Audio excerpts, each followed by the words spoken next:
Breaking news. Nagarjuna Sagar ప్రాజెక్టులో అన్ని గేట్లు తెరుచుకున్నాయి. మొత్తం 26 గేట్ల ద్వారా నీటిని ఎత్తి దిగువకు వదులుతున్న పరిస్థితి కనబడుతోంది. దాదాపుగా 18 ఏళ్ల తర్వాత నాగార్జున సాగర్లో ఇంత భారీ స్థాయిలో నీటి మట్టం పెరిగింది. 5 అడుగుల మేర ఎత్తి నీటిని విడుదల చేస్తున్నారు. ఇన్ఫ్లో దాదాపు 2,45,000 క్యూసెక్లు కాగా అవుట్ఫ్లో 2,47,000 క్యూసెక్లుగా చెప్తున్నారు. పూర్తి స్థాయి నీటి మట్టం 590 అడుగులుగా చెప్తున్న పరిస్థితి కనబడుతుంది. ఇక నాగార్జున సాగర్లో భారీ వరదతో ఒక్కసారిగా జలకళ సంతరించుకున్న పరిస్థితి కనబడుతుంది. ఒక్కసారిగా ప్రాంతమంతా కూడా పర్యాటకులతో నిండిపోయిన పరిస్థితి కనబడుతుంది. మీరు చూస్తున్న దృశ్యాలు నాగార్జున సాగర్ సంబంధించిన దృశ్యాలు చూస్తున్నాం. నాగార్జున సాగర్లో భారీ వరదతో ఒక్కసారిగా జలాశయం నిండిపోవడంతో నీటి మట్టం పెరిగి దిగువకు నీటిని వదులుతున్న దృశ్యాలు మనం చూస్తూ ఉన్నాం. మంత్రి ఉత్తమ్ కుమార్ రెడ్డి నాగార్జున సాగర్ నీటిని దిగువకు వదిలారు. ప్రస్తుతం నీటి మట్టం 587.5 అడుగులుగా చెప్తున్నారు. శ్రీశైలం నుంచి భారీగా సాగర్లోకి వరద వస్తోంది. వచ్చిన వరదను వచ్చినట్లుగా విడుదల చేస్తున్న పరిస్థితి కనబడుతోంది. దీంతో ఒక్కసారిగా ప్రాంతం అంతా కూడా పర్యాటకులు పెరిగిన పరిస్థితి కనబడుతుంది. దాదాపు 18 ఏళ్ల తర్వాత నాగార్జున సాగర్ జలాశయంలో అద్భుతం జరిగింది. ఏడాది జూలై పూర్తయ్యే నాటికి నాగార్జున సాగర్లో పూర్తిస్థాయి నీటి మట్టం చేరుకుంది. దీంతో తెలంగాణ మంత్రులు 14 గేట్లు ఎత్తి నీటిని విడుదల చేశారు. జూలైలోనే నాగార్జున సాగర్ నిండడం 18 ఏళ్ల తర్వాత ఇదే తొలిసారి కావడం విశేషం. ఈ మేరకు మంత్రులు ఉత్తమ్ కుమార్ అలాగే అడ్లూరి లక్ష్మణ్ 13-14 గేట్లను ఎత్తి నీటిని విడుదల చేశారు. మొత్తం 8 గేట్లు 8 ఫీట్లు పైకెత్తి దాదాపు 68,000 క్యూసెక్ల నీటిని దిగువకు విడుదల చేస్తున్నారు. 10, 11, 12, 13, 14, 15, 16, 17 గేట్లను ఎత్తారు. ఈ కార్యక్రమంలో మంత్రులు పాల్గొన్నారు. ఇక ఎగువ ప్రాంతాల నుంచి వస్తున్నటువంటి వరదతో నాగార్జున సాగర్ పూర్తిగా నిండుకుండను తలపిస్తున్న పరిస్థితి కనబడుతోంది. ఎగువ రాష్ట్రాల నుంచి వస్తున్న వరద కారణంగా జలాశయం పూర్తిగా నిండిపోయింది, గరిష్ట స్థాయికి చేరుకుంది. దీంతో నాగార్జున సాగర్ క్రస్ట్ గేట్లు ఎత్తివేసి పూర్తిగా నీటిని వదులుతున్నారు. జూలైలోనే నాగార్జున సాగర్ నిండడం 18 ఏళ్ల తర్వాత ఇదే తొలిసారిగా చెప్తున్నారు. ఒక్కసారిగా నాగార్జున సాగర్ గేట్లు ఎత్తడం చాలా సంతోషంగా ఉందంటూ మంత్రులు కూడా వెల్లడిస్తున్నారు. ఈ ప్రాజెక్టును అప్పటి ప్రధాని జవహర్లాల్ నెహ్రూ పునాది వేసి ప్రాజెక్టు పూర్తయిన తర్వాత ఆయన కుమార్తె ఇందిరాగాంధీ పూర్తి చేసి ప్రారంభించినట్టుగా మంత్రులు చెప్తున్నారు. ఈ జలాశయం ద్వారా 26 లక్షల ఎకరాల ఆయకట్టుకు నీరు అందుతుందంటూ మంత్రులు వెల్లడించిన పరిస్థితి కనబడుతుంది. ఒక్కసారిగా ఎగువన కురిసిన భారీ వర్షాలతో ఒక్కసారిగా ఇటు జూరాల నుంచి శ్రీశైలం నుంచి నాగార్జున సాగర్ రిజర్వాయర్ నీళ్ళతో పూర్తిగా ఆ ప్రాంతం అంతా కూడా జలకళను సంతరించుకుంది. దీంతో నాగార్జున సాగర్ గేట్లను పూర్తిగా ఎత్తివేసి దిగువకు నీటిని విడుదల చేస్తున్నారు.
ఓవైపు భారీ వర్షాలు, మరోవైపు ఎగువ నుంచి వస్తున్న భారీ వరదల కారణంగా నాగార్జున సాగర్ జలాశయం నిండుకుండను తలపిస్తుంది. దీంతో ప్రాజెక్టు క్రస్ట్ గేట్లను ఉన్నతాధికారుల సమక్షంలో మంత్రులు విడుదల చేశారు. ప్రస్తుతం ప్రాజెక్టు పూర్తి సామర్థ్యం 590 అడుగులకు గాను 586.60 అడుగులకు చేరింది. ఇక ప్రాజెక్టు గేట్లు ఎత్తిన నేపథ్యంలో దిగువ భాగంలోని నదీ పరివాహక ప్రాంతంలో ప్రజలు అప్రమత్తంగా ఉండాలంటూ అధికారులు సూచించారు. అంతేకాకుండా దాదాపు 18 ఏళ్ల తర్వాత నెల ముందుగానే నాగార్జున సాగర్ నుంచి నీటిని విడుదల చేయడం ఇదే తొలిసారిగా చెప్తున్నారు.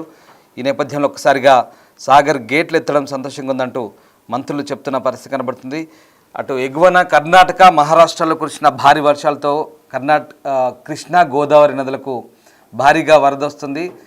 ఈ నేపథ్యంలో కర్ణాటకలో కురిసిన వర్షాలతో ఒక్కసారిగా నారాయణపూర్ జలాశయం నిండింది. నారాయణపూర్ నుంచి దిగువకు నీటిని వదిలారు. మరోవైపు అటు కృష్ణా, తుంగభద్ర నదీ ప్రవాహాలు కలిసి ఒకసారిగా నీరు దిగువకు చేరుకుంటుంది. దీంతో శ్రీశైలం దగ్గర కూడా డ్యామ్ పూర్తి స్థాయిలో నిండిపోయింది. శ్రీశైలం నుంచి దిగువకు నీటిని వదలడంతో నాగార్జున సాగర్ క్రస్ట్ గేట్లను ఎత్తివేశారు.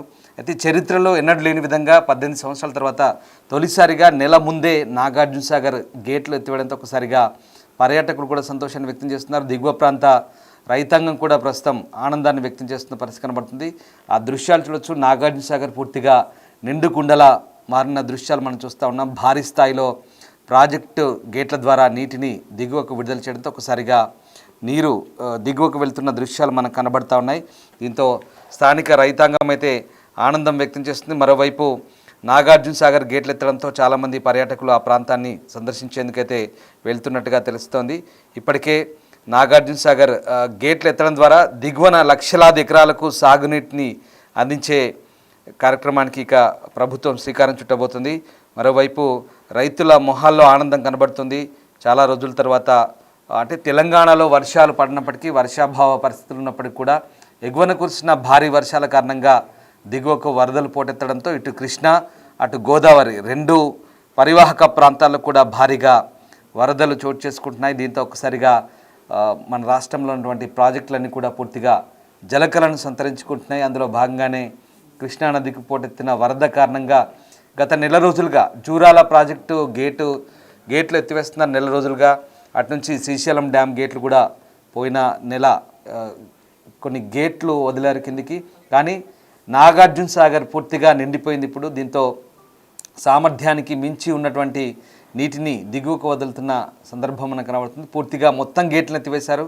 ఈ అద్భుతమైన సుందర దృశ్యాన్ని చూసేందుకు చాలామంది పర్యాటకులు పోటెత్తున్న దృశ్యాలు కనబడుతున్నాయి. మొత్తం 26 గేట్లను ప్రస్తుతం అధికారులు నీటిని వదులుతున్న పరిస్థితి కనబడుతుంది. అన్ని గేట్లు తెరుచుకున్నాయి. దాదాపు నాగార్జున సాగర్లోని 26 గేట్ల ద్వారా నీటిని దిగువ విడుదల చేస్తున్నారు. 5 అడుగుల మేర ఎత్తి నీటిని విడుదల చేస్తున్నారు. ప్రస్తుతం ఇన్ఫ్లో 2,55,811 క్యూసెక్లు కాగా అవుట్ఫ్లో 2,47,213 క్యూసెక్లుగా చెప్తున్నారు. పూర్తిస్థాయి నీటి మట్టం 590 అడుగులు కాగా ప్రస్తుతం 587.60 అడుగులుగా నీటి మట్టం కొనసాగుతోంది. శ్రీశైలం నుంచి దిగువకు భారీగా వరద వస్తుండడంతో నాగార్జున సాగర్ గేట్లను ఎత్తివేసినట్టుగా చెప్తున్నారు. వచ్చిన వరదను వచ్చినట్టుగా నీటిని విడుదల చేస్తున్నారు. దీంతో ఈ వరదంతా కూడా దిగువకు మళ్ళీ అటు విజయవాడ ప్రకాశం బ్యారేజ్ వైపు కృష్ణమ్మ పరుగులు పెడుతోంది. దీంతో ఒక్కసారిగా కృష్ణానది పరివాహక రైతాంగం అంతా కూడా ఆనందం వ్యక్తం చేస్తున్నారు.